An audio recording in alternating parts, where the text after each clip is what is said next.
Good morning, everyone. Welcome to Early Care Connection. I'm Izzy Greenberg. Today we have our resident panel of experts, Meryl Gay from the Connecticut Early Childhood Alliance and Ava Bermudez Zimmerman from the Child Care for Connecticut's Future campaign. We are joined by a giant, wonderful team from the Office of Early Childhood. We're having a little bit of a technical difficulty this morning, so hoping that Commissioner Bai and team are able to get themselves in, but we've got a bunch of people here today. And I know the commissioner is in a room with folks just trying to make this thing pop up on a computer. So it should be any second now. We are going to start with Commissioner Bai and then go into a bunch of updates. We've got updates on Care for Kids, BCIS update, regs review update, early start consolidation. There's a whole lot to discuss today. So let's see, are you guys able to get the commissioner up on screen? Maybe not. I just saw Jose come and go. Okay. She's joining from her office, so she should be signing on momentarily. Sounds good. All right, Meryl, do you want to give, is your update one that you could give at the beginning? I read it carefully, and it was only for a handful of Republican legislators that they're trying to get to co-sponsor something. So nobody in Connecticut. Okay, sounds good. Thank you. All right, well, we're just waiting 1 second for the commissioner to get on her computer, and sorry for the technical difficulty. I think there's something going on today because I had an issue this morning as well. And Commissioner Bai says she doesn't have the link. Okay. Ava, can you, or actually, if she just joins, we can move her over. No, join. It's a Zoom. Yep. You can join from that same code that I sent you, and it'll put her then into the, I can push her over if she doesn't have it.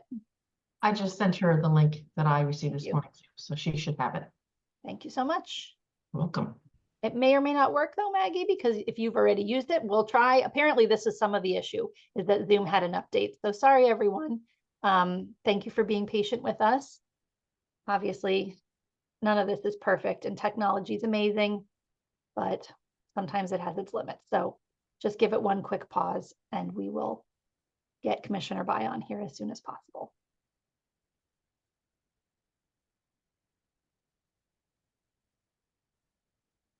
I will say, while we're waiting, someone's saying they can't hear anything. You may want to, well, she can't hear. You can, can someone chat her just to turn on captions, but also to put herself either into the English or the Spanish feed? That may help.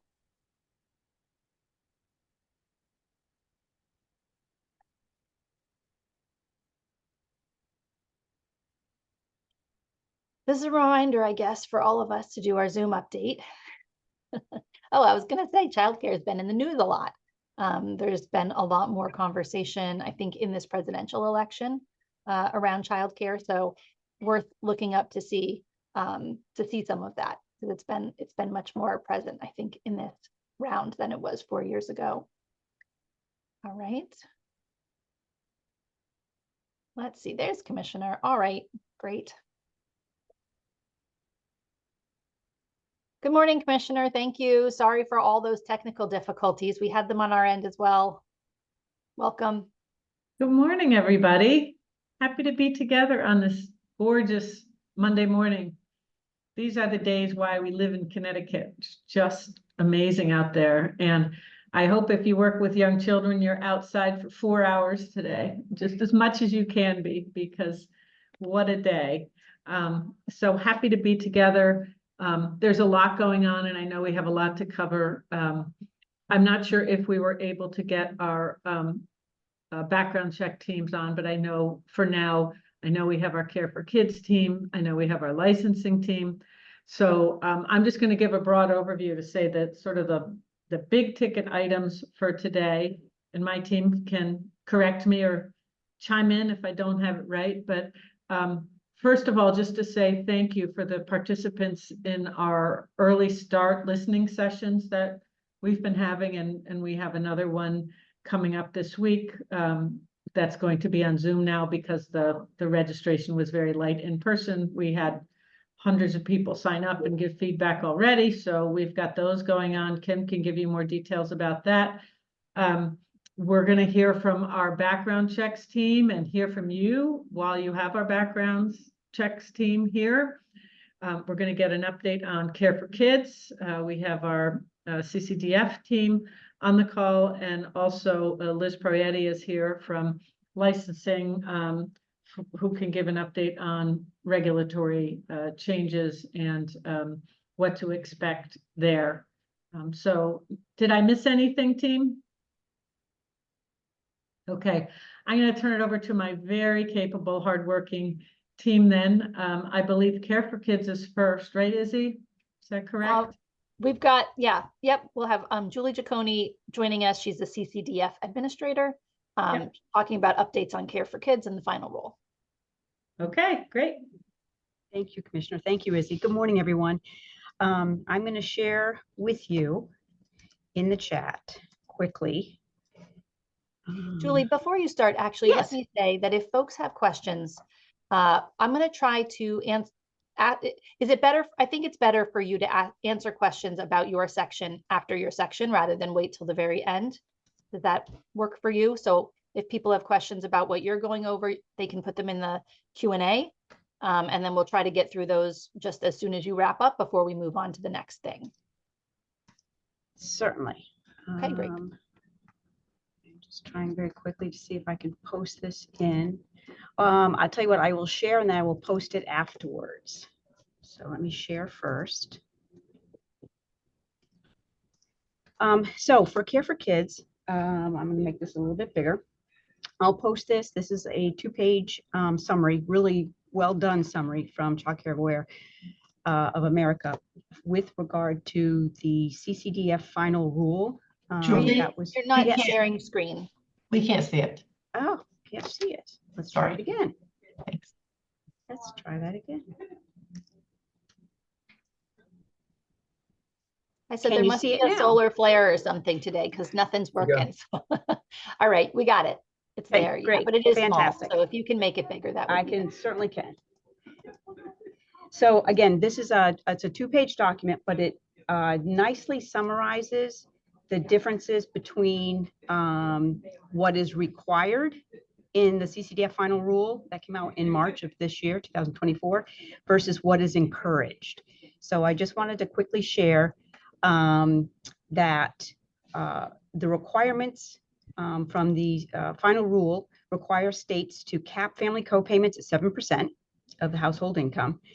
Also require, I'm just going to kind of give the Reader's Digest version, to post current information about co-payment sliding fee scales on our Consumer Ed, our Care for Kids website. Implement payment practices that are consistent with private pay market, including paying prospectively and reimbursing based on enrollment rather than on attendance. Providing some services through grants and contracts. Currently, we are voucher-based, but we will be implementing contracts. And then implementing subsidy eligibility policies and procedures that minimize disruptions to families. So this includes 12-month certificates, for example, which we do, and online subsidy applications, which we also do. So there are other pieces that are encouraged, but again, I'll put this 2-page in the chat, and I want to speak to a couple of these pieces here. So we have requested a waiver. States can request a waiver for up to 2 years. So we have requested a waiver on these.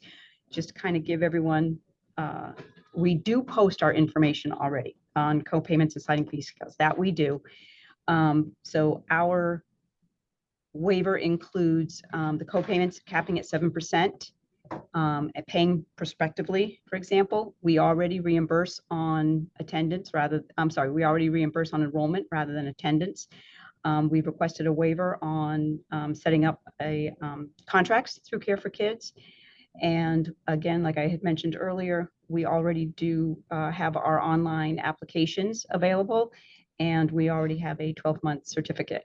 I also wanted to give another quick update with regard to Care for Kids and upcoming listening sessions that will be held I believe they will be starting in October. I don't have any dates available yet, but I am encouraging folks to sign up for those listening sessions because we want stakeholder input. We want to be hearing from everyone with regard to Care for Kids policies and procedures.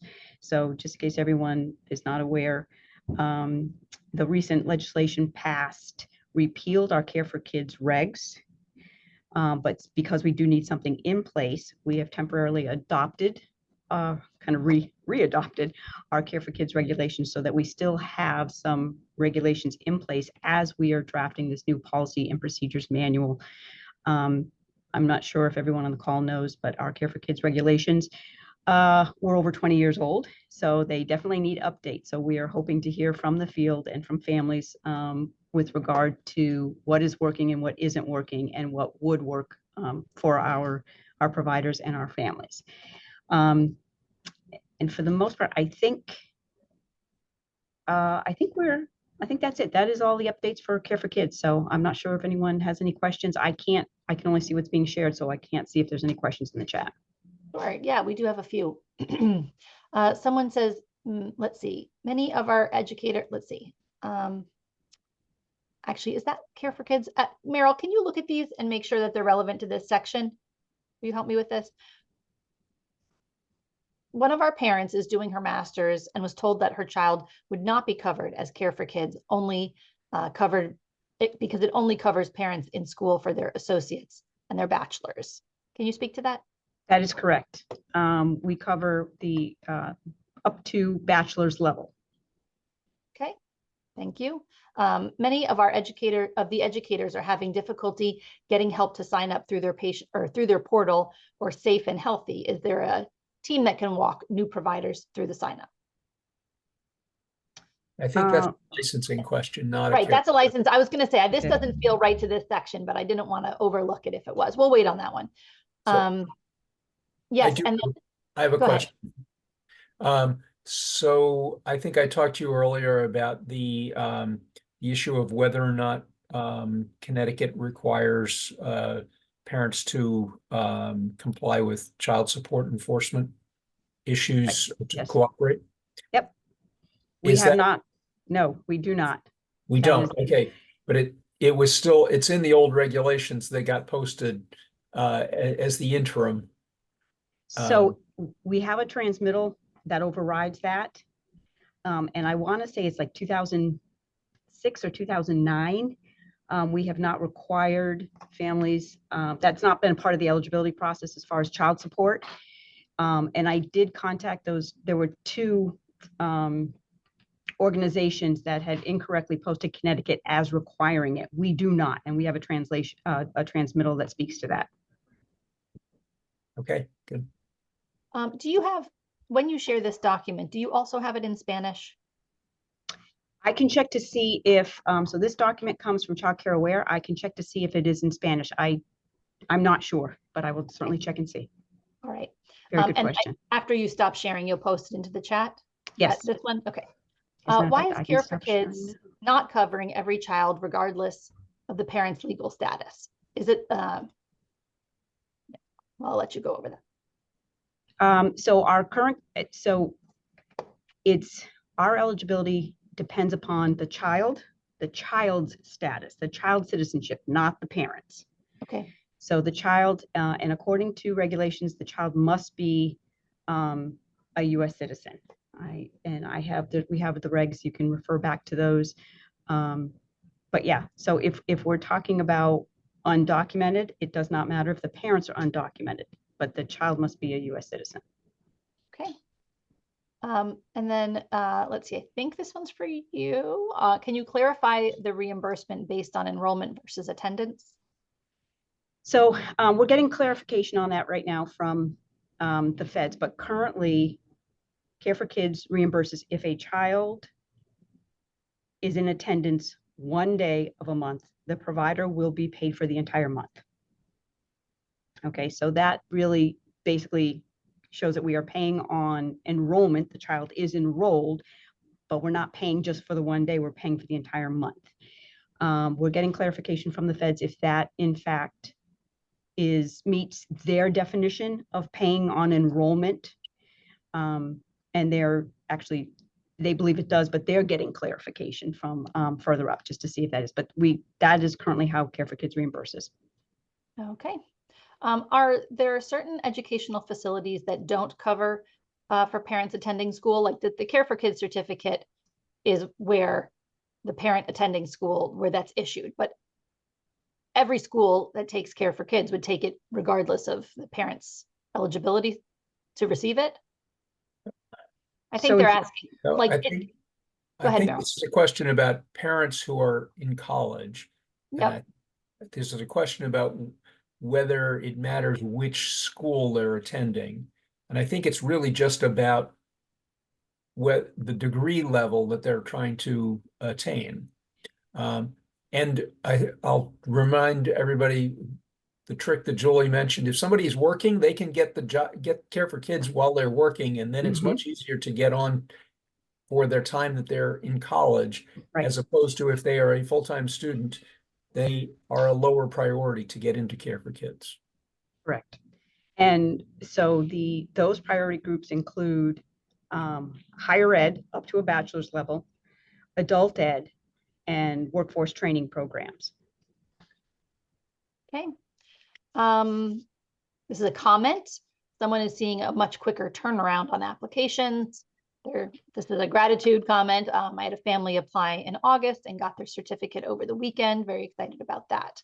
So those are important to share as well. Thank you. Thank you very much for sharing that. Yeah, that was Virginia. Is the enrollment versus attendance, let's see, where did that just go? They're coming in fast and furious now. Same for after-school programs. Yeah, is the enrollment versus attendance rule the same for after-school programs? My understanding is yes. Thank you. If a child goes to a program for the first week of the month and moves to another one, who gets the payment? Okay, so now I think we're getting into Care for Kids specific business practices. So I would have to check on that.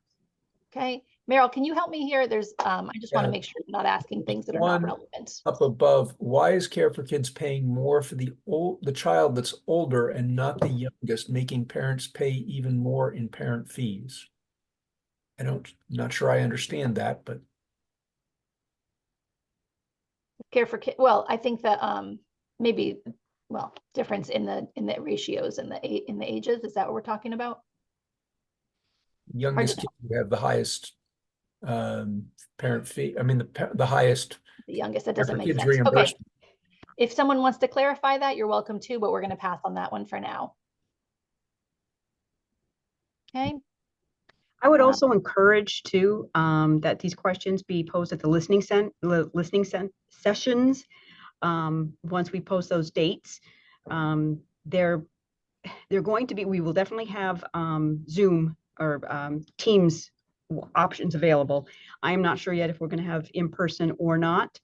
The online Zoom and Teams seem to have a higher attendance. People seem to have more flexibility and ability to attend those. So, but I would really encourage a lot of these questions to be asked there, especially if they have to do with like the operations of Care for Kids. Thank you. Is there still a waiting list for new kids to enroll? So we still and have continued to operate within an enrollment management wait list. We did clear the wait list for the summer care. Just we wanted to ensure that families had summer care, but we continue to operate in a wait list. Yes, so families will be new families. Like if I applied today, my application would be held, and then pending a wait list. Thank you. So All right, I know. Oh, go ahead, there's Meryl. one more question here. If a family's been waiting for a long time for approval, who's the best person for them to contact? I'm not sure what long time means, because again, we have an enrollment management wait list. So I can put my email in the chat, but I would encourage the provider and the family to contact Care for Kids first. But I can certainly put my email in the chat so that, because I don't know what long time means. Sure. Julie, I'm also going to put that, I'll pop that into the Q&A so that it's there for them. I am mindful of time because we've got a lot Yes. to get to this morning. So folks, if you have other questions that are specific to this, I need you to put Care for Kids before you put your question in the Q&A, and then hopefully, Julie, you can stick around and just look at the Q&A. So if you see anything else come in, you can type in the answers. Certainly. Yep, Guys, if you don't certainly. put Care for Kids at the front of it, Julie will not know that it's a question for her. Okay, so please do that. And I'll put that instruction in the chat as well. Julie, thank you so much. Okay. My pleasure. Great. And there's one that's come in waiting for you already. All right, so next we're going to move to the OEC legal team for a BCIS update. I think there's a group of folks who are joining on that one. So you're welcome to go ahead on that.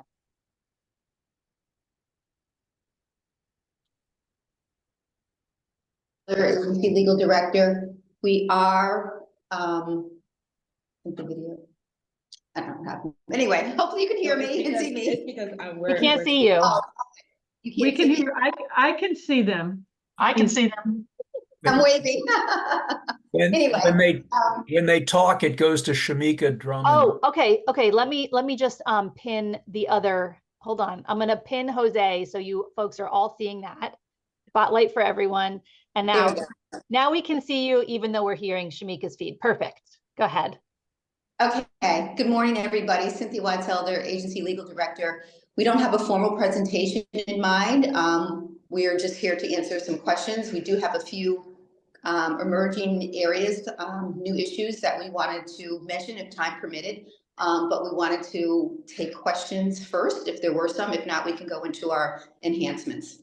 I think you guys should get started. I don't see any questions in here. And then folks, usually they roll in once people start talking. Okay.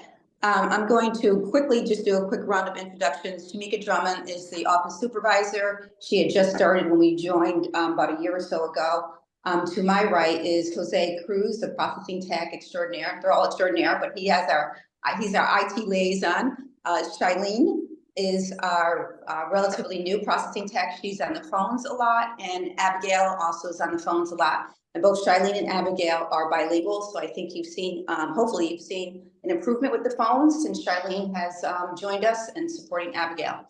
I'm going to turn it over to Shamika really quickly to talk about an FBI privacy statement update that's resulting in us changing our processes a little bit. Hi, thank you, Cynthia. So starting September 30th, applicants or providers are going to be required before they go get fingerprinted. They are going to be required to show proof that they signed the FBI privacy statement, basically giving us permission to do their fingerprints. This is a death beat requirement. It's a federal requirement. So it's not something that, we're saying that they have to do. It's a federal thing. So there are going to be ways though that they can present the information. They can either show a screenshot. They can bring their BCIS ID card with them. We made some enhancements to the card to, so people can recognize that, yes, they signed off on the privacy statement. They can bring a printout of the actual signed statement, or they can bring a screenshot of the email showing that they signed the privacy statements. And again, it's a requirement, so they're gonna have to have this information with them prior to going to get their fingerprints, or else, unfortunately, they will not be able to be printed if they can't show the proof of the privacy statement. And we've recently notified United Way as well, so they are aware of that. And we're going to put in the chat or send via email, however we can do it efficiently, a screenshot of the enhancement on the BCS ID card. So you'll see the person's name, the date in which they signed the privacy agreement. And again, as Shamika said, we don't have any control over that. It's a federal requirement. The next item, I'm going to turn it over to Jose to talk about some issues that come up when people are able to skirt the BCIS system and not establish a profile and then get fingerprints and then we're unable to upload their fingerprints because they don't have a BCIS profile. But I'll let Jose speak to it quickly. So one of the challenges that we see in the field is when folks get PCIS. Now this happens when someone obtains an ATN and fingerprint outside of the BCIS process. Now we strongly advise that applicants do not get fingerprinted before creating their BCIS profiles, because that leads to background check components not being generated correctly. And unfortunately, without a background check profile or a background check in BCIS, we cannot add the fingerprint results. So of course, this leads to further delays, and which we try to prevent at all costs. And you want to talk about the pop-up and the best browser to use? Right. So in order to ease this process, we have made some updates to the background check screen. More specifically, the section 4 of the background check, which is creating the ATN. Now, going forward, when the user selects the program type, such as centers, family providers, or youth camps, they will see their service code pop up right below the selection box. There's also a purple button that is now labeled Create My ATN. Once you click on that ATN, you will see another window pop up, again providing you the service code and with additional instructions. And once you're ready to continue, you click on the Continue button. We will then send you over to the CCHRS registration screen to apply for your ATN. Now, a very important note is that service code cannot be shared with others. We have to keep in mind that the information in BCIS is highly confidential for each individual. Hold on, Jose, yes. can you guys speak just a little more slowly and clearly, because the microphone's not as strong? I think our interpreter's having a hard time hearing you and interpreting it comfortably. Thank you. Sure, no problem. As I was saying, the service code should not be shared with others. It's the information in BCIS is highly confidential to each user, and we should keep that in mind. Sharing information from BCIS with others is prohibited and not advised. Now, another challenge that we see is how BCIS is accessed, right? So we advise that BCIS is accessed on a personal computer with recommended browsers such as Google Chrome or Microsoft Edge. We do not recommend Safari because it may not be compatible with BCIS requirements. You may be able to use mobile devices. However, it is not recommended because at this point in time, BCIS is not fully optimized for mobile devices and may not provide the full functionality as designed. If anyone has any questions, you can definitely reach out to OECBC at oec.bcsct.gov, and we'll be happy to provide assistance. Thank you. I know that was a lot, but one of the issues with the service code and the ATN is people were confusing the two, and that was causing problems. I saw a question come in. I don't know if you want us to finish our quick presentation, or take the questions as they come. Say, Ava just raised her hand, so let's give her 1 second to ask a question, and then we'll continue and we'll go through this. And Jose, can you put the browsers into the chat? Can you write that into the chat? Sure. Okay. Sure. Thanks. Yep. Will take us a minute. We're a little challenged because we're using the laptop and not. Ava, no problem. Ava, did you mean to raise your hand or no? I think there was another question. There is, yeah. So there used to be a form that allowed people who had been in childcare for 5 years to see if their prints were in the system. Is there some way people's prints can stay in the system? Like if they worked in a center, resigned, interviewed a week later, if they'd just done prints, why do they need to redo them with another center, which seems cumbersome? Is there any way around this? So I want to make sure I understand the question. Other people can chime in. So the 5-year window, we don't have any control over. So if they had their prints done outside of the 5-year window, they have to get their prints done again. So they have to renew. But if the question was within that 5-year window, if that was the question, then they should not have to do them again. Okay, so if you worked at one center, you had your prints done, you worked there for 10 years, you go to work at another one, your prints aren't saved anymore. But if it was 4 years, they would be. Correct. Correct. Okay. All right. Thank you. Ava, go ahead. Yes. Yeah.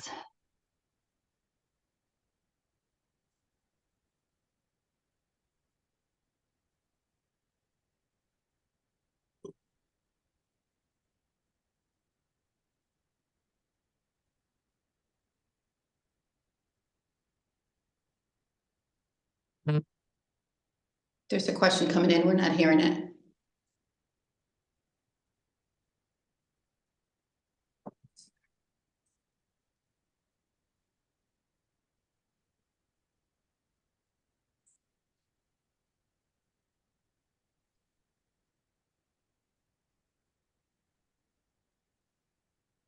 I was reading part of the chat from the question that just came in, and it sounded as if it was I an hear you. opposite. Yeah, you guys couldn't hear Ava?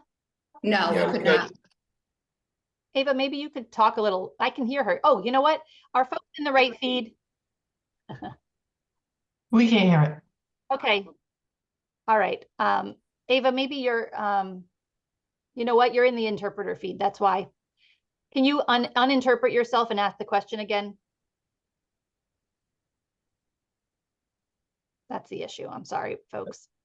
I think that, why don't I summarize? Please which go was ahead. Yes. And I'll switch Ava. Concerns about, it sounds like there are a bunch of issues with the system that might be holding up individual applications, but what's the overall time frame? Because we got stuff in the chat saying people, an ed consultant visiting lots of programs, and the average seems to be 90 days to get somebody through BCIS.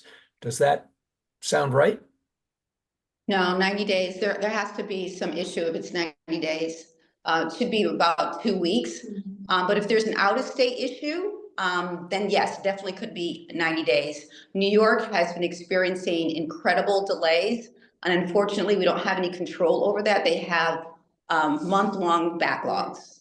We've tried to do everything in our power to expedite, but we've run into a brick wall. So if it was in New York out of state, then yeah, 90 days is not unreasonable. And actually some other states as well. But if there's no out of state component, then there must have been some other, for lack of a better term, glitch that's 90 days, because it usually should be a 2-week turnaround.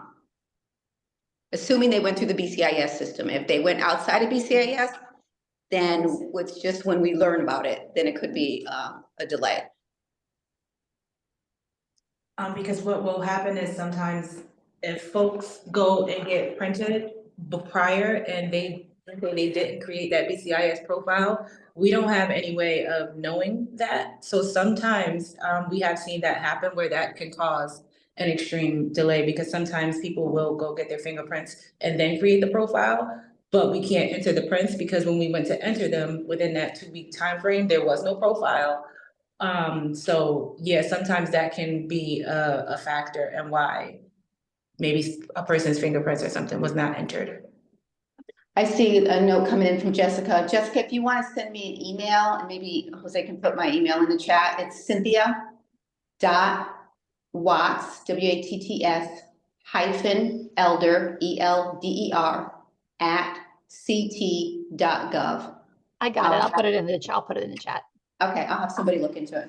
All right. And Jose, I did not get those browsers. I don't know if you sent them, but send them to everyone if you can. Chrome and Microsoft Edge.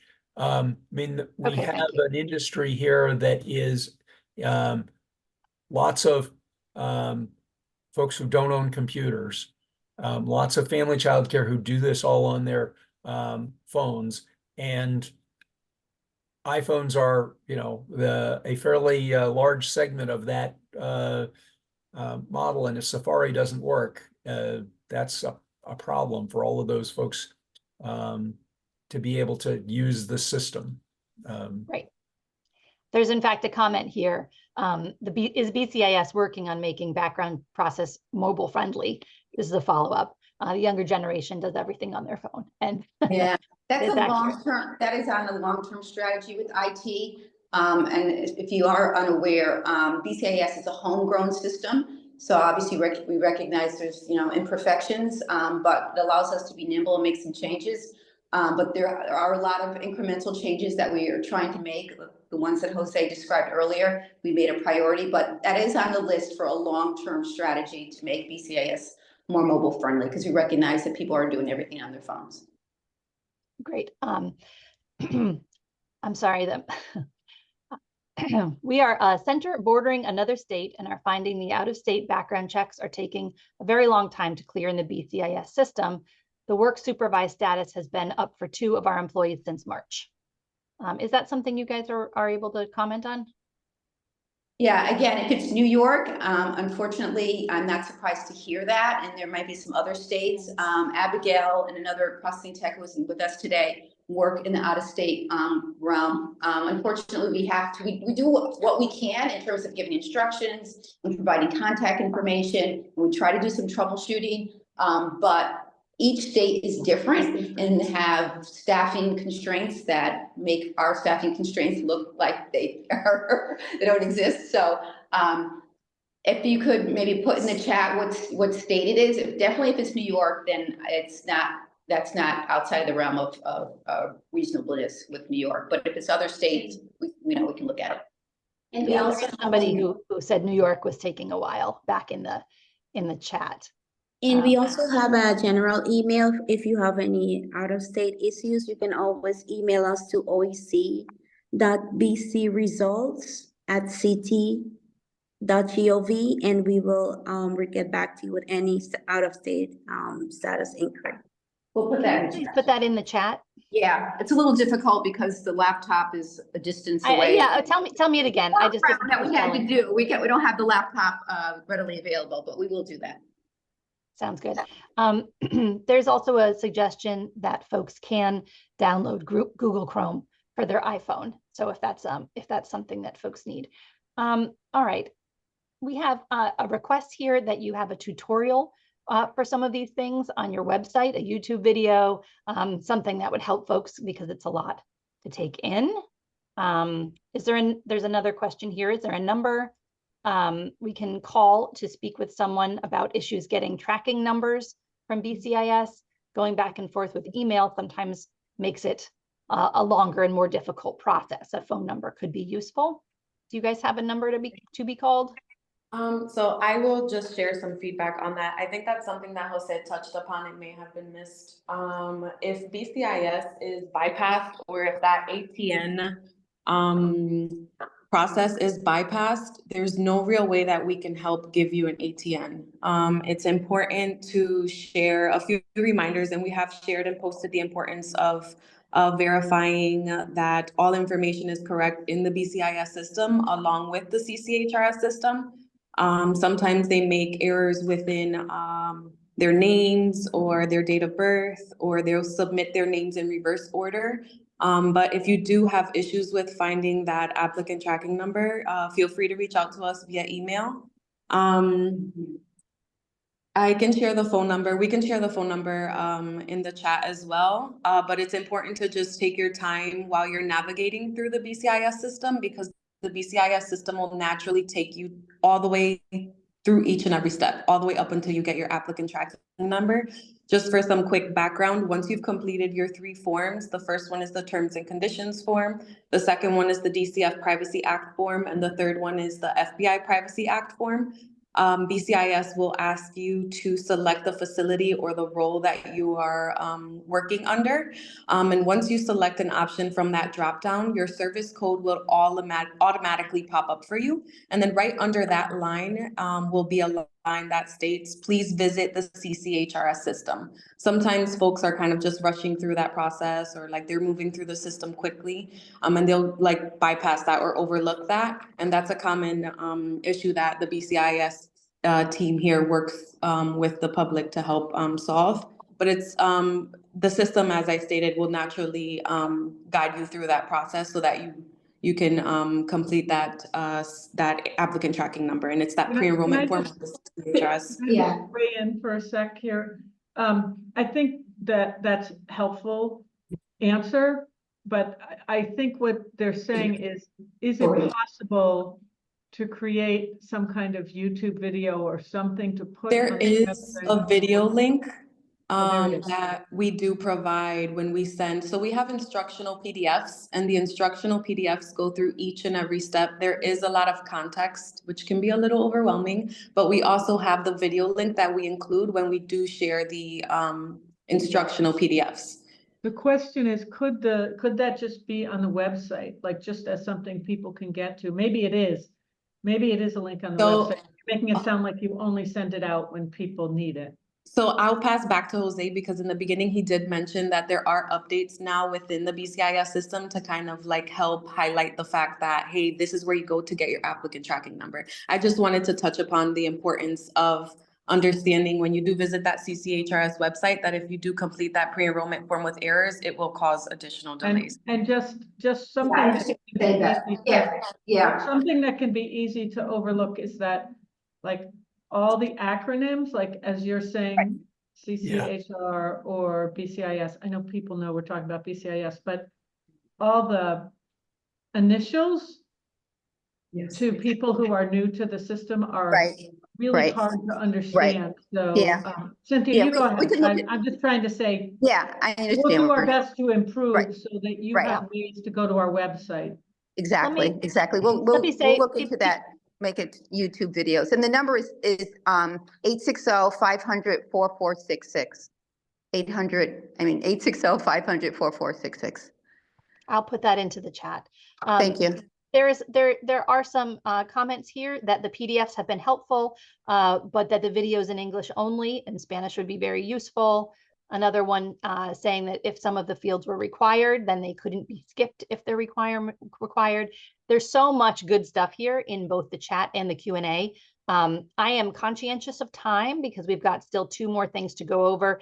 It's possible this may have to be a different week, but we're going to try to get through as much as we can. So what I would ask is, let me give you guys a couple of minutes to wrap up, but if you could please go in and clear out these questions in writing, that would be very helpful as we move on to the next piece. So I think we're about done. Shailene mentioned one big issue, and that's the last name, first name. If people if they don't put their last name first and their first name second, it's rejected, and you literally have to redo it. That's a DESB requirement. That's not ours, and so we see that a lot. So that's pretty frustrating.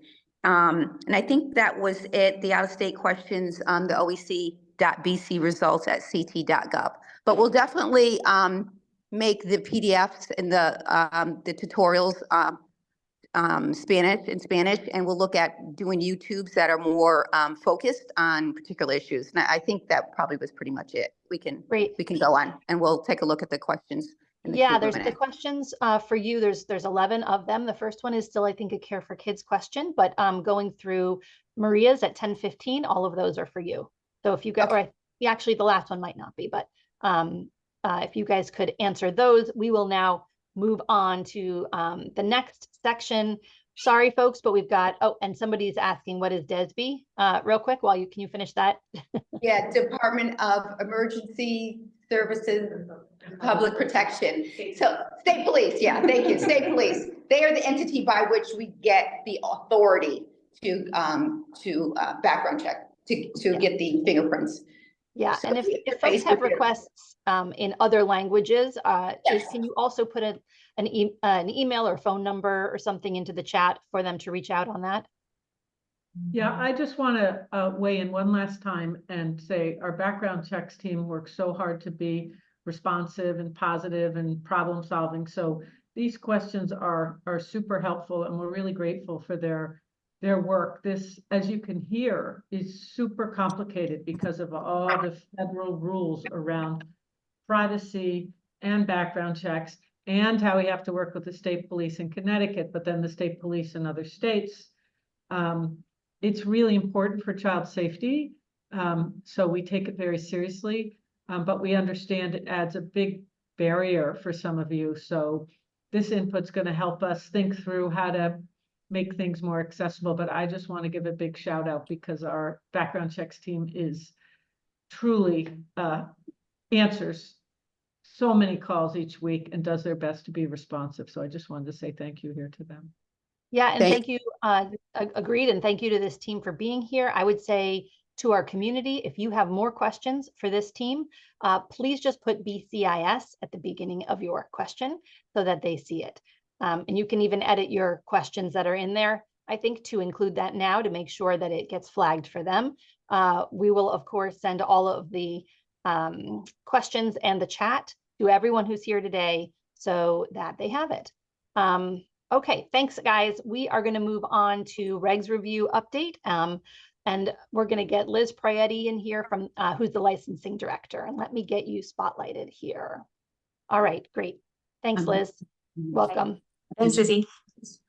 Good morning, everyone. It's great to be here this morning. I was here presenting several months ago to give you an update on where we stand with the Child Care Center regulations. And for those of you who attended that, I'm just going to give you a brief overview of the rulemaking sort of process in Connecticut, just to let you know what the process is for adopting regs.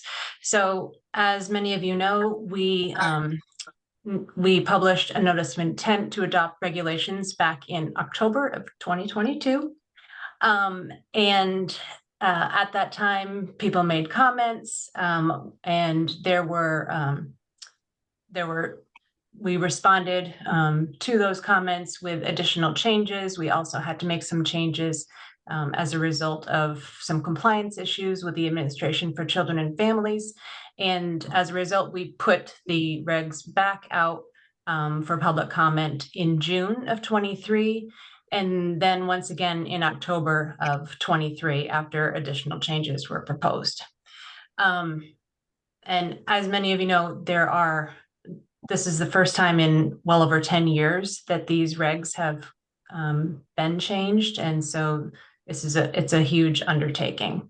After the public comments, we had to compile responses to all of the comments posed and publish that document, at which point we sent the regs to the Attorney General's office to ensure that to ensure there was legal sufficiency. We were required to make a few technical changes once they were with the Attorney General's office, but ultimately they were sent to the Legislative Regulations Review Committee.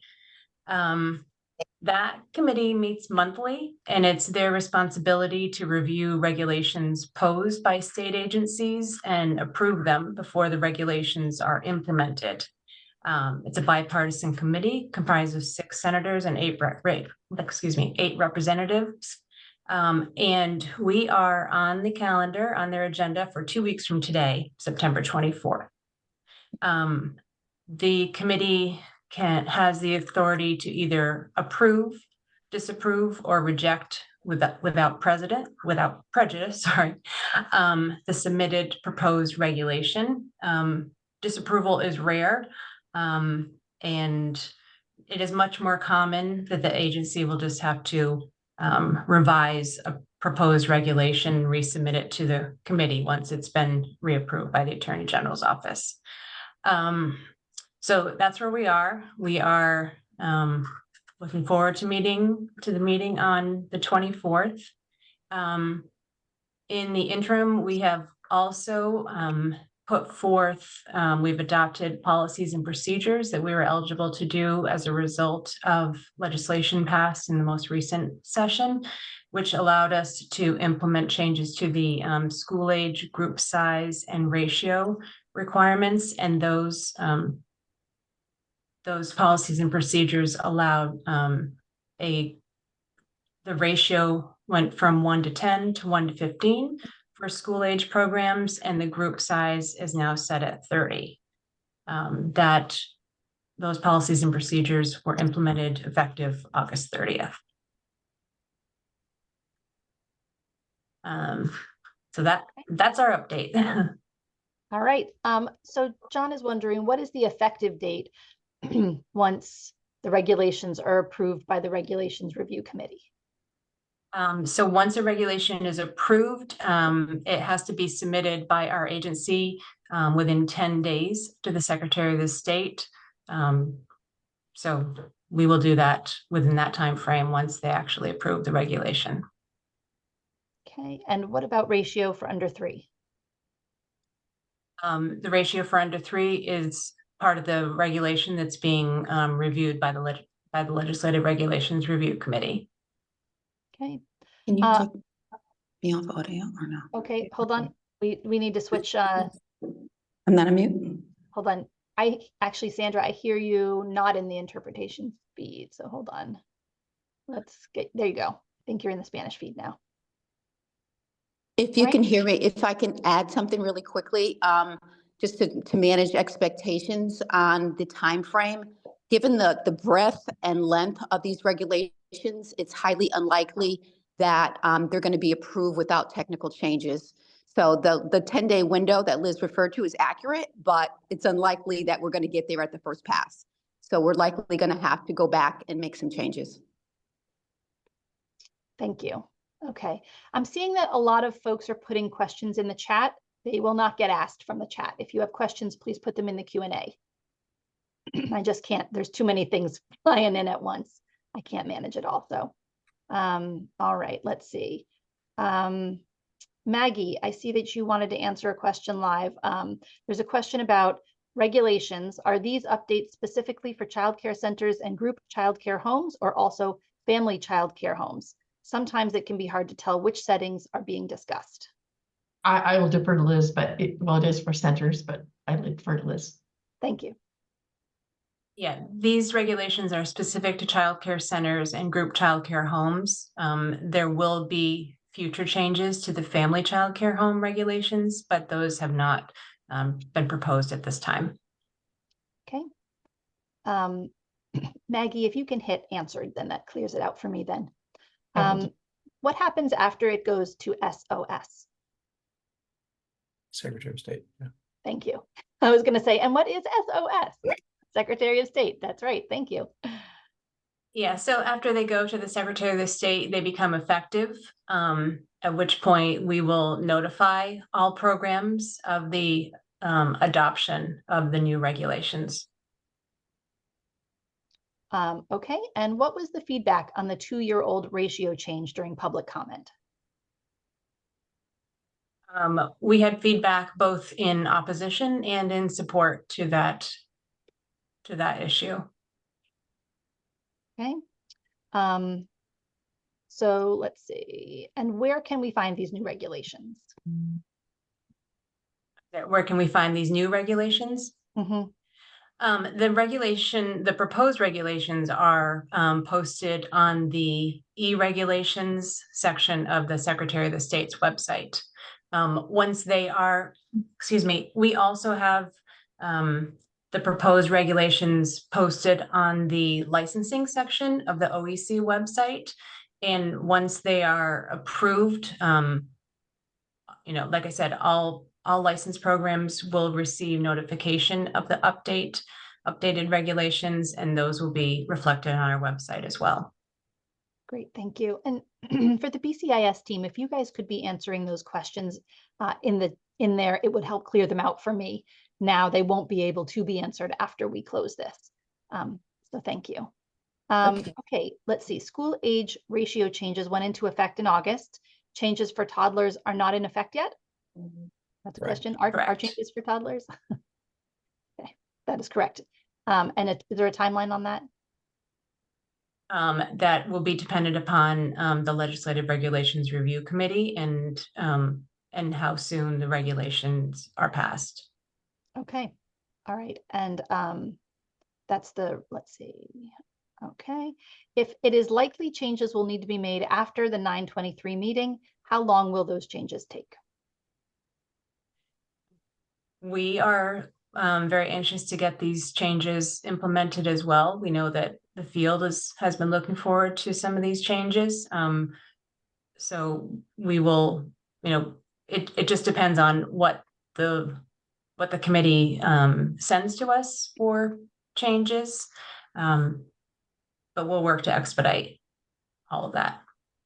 Okay. Right. I was just going to quickly add to that. Yeah, we obviously have an interest in trying to get it over the finish line as soon as possible, but it really does depend upon the nature and the breadth of the changes. If they're obviously really quick changes that we can make, we'll do it quickly. But if there are, more material changes, it may take longer, but we'll do it as quickly as we can. Great. If all required consultants can be added to the distribution list of revised regulations and updates, that would be amazing. That's a comment. And then someone's also asking for the contact information for the committee. And I think that is all of the questions for you, Liz. Okay. Thank you. Yeah. If I can just respond to the consultant comment, we do, I know there was I did see comments back last week in the ECE listserv asking us to do that, and we are working to make sure that we have good information so that we can communicate effectively with consultants about these changes as well. Great, thank you. And listen, folks, if anybody here is having a hard time answering the questions that are in Spanish, Ava, could I suggest that you might maybe private chat with Ava, and she could help you with the translation piece so that we get those questions answered as well. We also just use Google Translate. It's not perfect, but it's very fast, and it is good enough usually for communicating the main ideas. And so that's also a suggestion. All right, we now still have one more section to go through here this morning, so I want to get going on that. Kim Palusko, and thank you so much, Liz. Early start, this is on the early start consolidation. And so Kim Palusko, who's the ECE director for the Office of Early Care and Education Director for the Office of Early Childhood. I'm sorry, Sandra. I'm going to be mindful of making it a little bit slower. All right, Kim, thank you. Welcome. Thank you, Izzy. If you could please promote the ECE team, Jennifer Jones, Rachel Toy Grant, and Christy Godemski. They are part of the ECE team, and if you could please promote them for this piece, I would appreciate it. Yep, it's Jennifer Jones. Say those other two.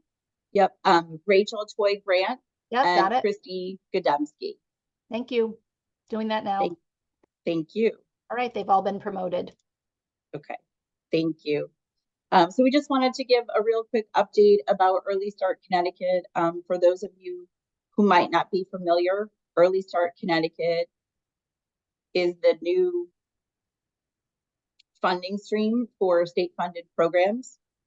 Early Start Connecticut will encompass child daycare, school readiness, and state Head Start. We've been doing a lot around Early Start Connecticut, and we have one for tomorrow scheduled. It's a Zoom meeting. If you're interested in attending, you can register. It is on our website. Jen, I just put in the registration for the listening session for tomorrow. And please join us if you have concerns or questions regarding Early Start Connecticut. Early Start Connecticut will be implemented for July 1st of 2025, and we are in the process of updating the website and in the process of posting an RFA or RFP for programs that are interested in being part of Early Start Connecticut. We're happy to answer any specific questions anyone might have.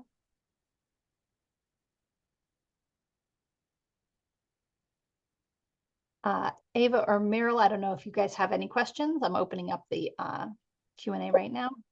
Is this so my quick question is many providers and other advocates attended a webinar last week. Is this another conversation? It's the same conversation that we had for the August session and also for the September session. So it is the same. We will be hosting in October a listening session around local governance partners particularly. Awesome, thank you so much. For the October session, if you already had this in mind, awesome. If not, I highly recommend that you take all the people who signed up for the previous sessions and send them a reminder email about the October session. Thank you. Yep, that's a great suggestion. We will obviously do that. Yeah. Okay, and if any questions do come in, you guys have a pretty big team here. You're also welcome to look in the Q&A. Some things are just easy to type in. Meryl, did you have any questions for this team?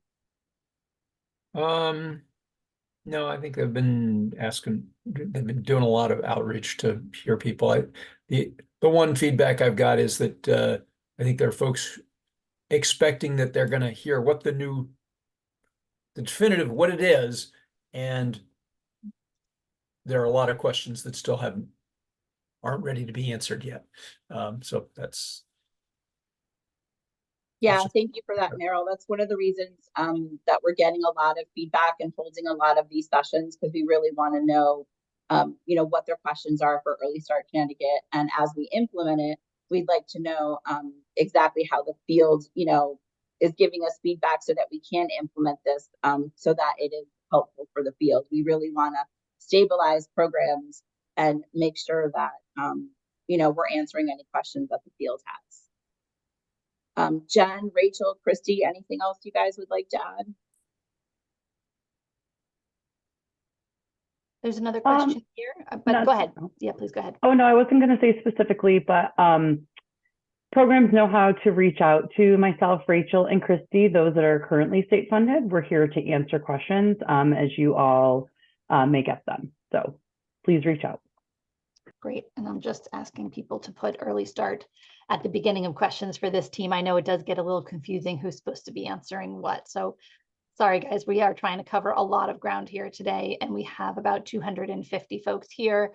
A lot of questions flying, so just trying to get it all in together.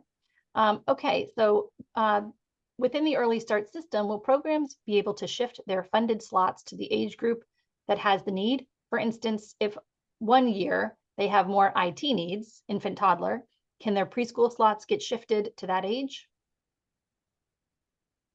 Yeah, we have heard that question from other providers, and we are taking that into consideration for Early Start Connecticut. Great. And so it's not possible yet, but something that you're looking into? Yeah, so currently with CDC and school readiness, providers can convert spaces from infant and toddler and preschool to infant and toddler, but they do have to reach out to Jen and Rachel for CDC to request that change, and for school readiness, they would reach out to Christy, and they can request that conversion process. Great. Within the early start system, oh, that's the one I just asked. Sorry about that. If the goal is to stabilize, why are existing providers being told they'll have to reapply for funding, which seems cumbersome? Yeah, currently that is our process that providers will have to apply, but we're trying to be very mindful of all the feedback that we've gotten, and, you know, doing a very simple application for current providers that we hope will not be cumbersome at all. Okay, that would be helpful. Early start, once the RFA, RFP is released, how much time will providers have to respond? The length of time between release and due date? And is there anything that providers can start preparing now? That's a really good question. We haven't decided exactly what the length of time when the RFP is released. We haven't decided that yet. I don't want to give a time frame when that hasn't been discussed yet, but we're definitely trying to make the applications very simple and easy for providers, and so that it won't take them, you know, a long time, and so that it won't be cumbersome for the process. But it will be at least several weeks that they will have. Okay. All right. Thank you. Commissioner Bai, did you want to add something? Yeah, go ahead. And also last call for questions for this team. So if you have some, why don't you stick those in there while the commissioner is speaking? First of all, many thanks to the ECE team. They've been working hard to get this right. And I think it is important to remind folks that we are going to have an update of this available soon. We want to finish giving everyone a chance for input, and these questions really help. But the idea is definitely to keep the application for existing providers as simple as possible. Our goal is to maintain our current supply, support the providers who've been doing that work for us, some of them for 20, 30, 40 years, and make sure we leverage the investments we've made in those programs.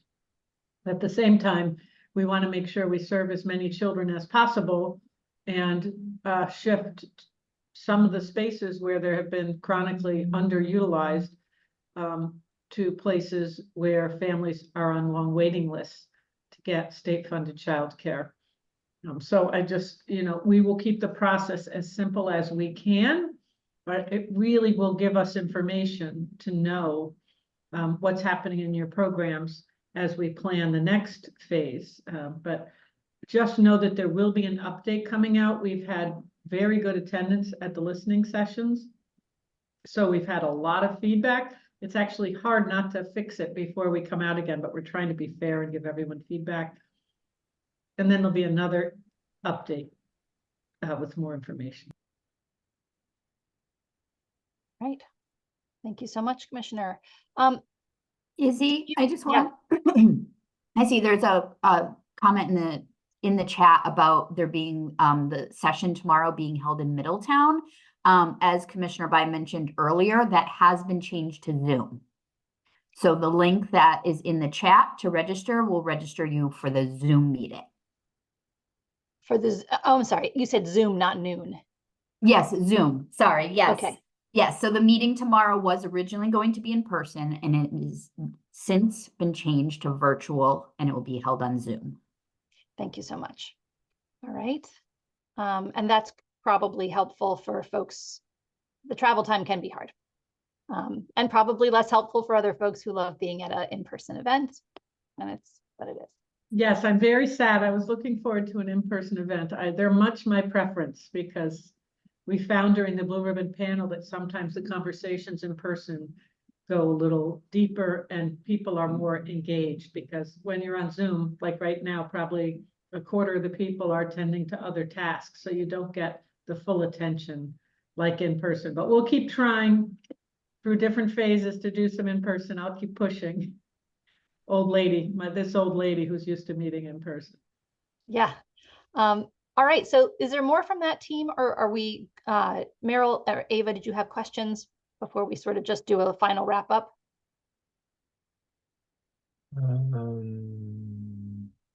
Commissioner, maybe I'll send it back to you then and thank that group. And thank you all. I mean, we've had probably 20 different presenters on this morning. I can't believe how much ground we've covered. Well, thank you guys. This is such an important call and it gives us critical information. I always brag about this capacity to other states of how we're able to keep feedback coming and improve what we do.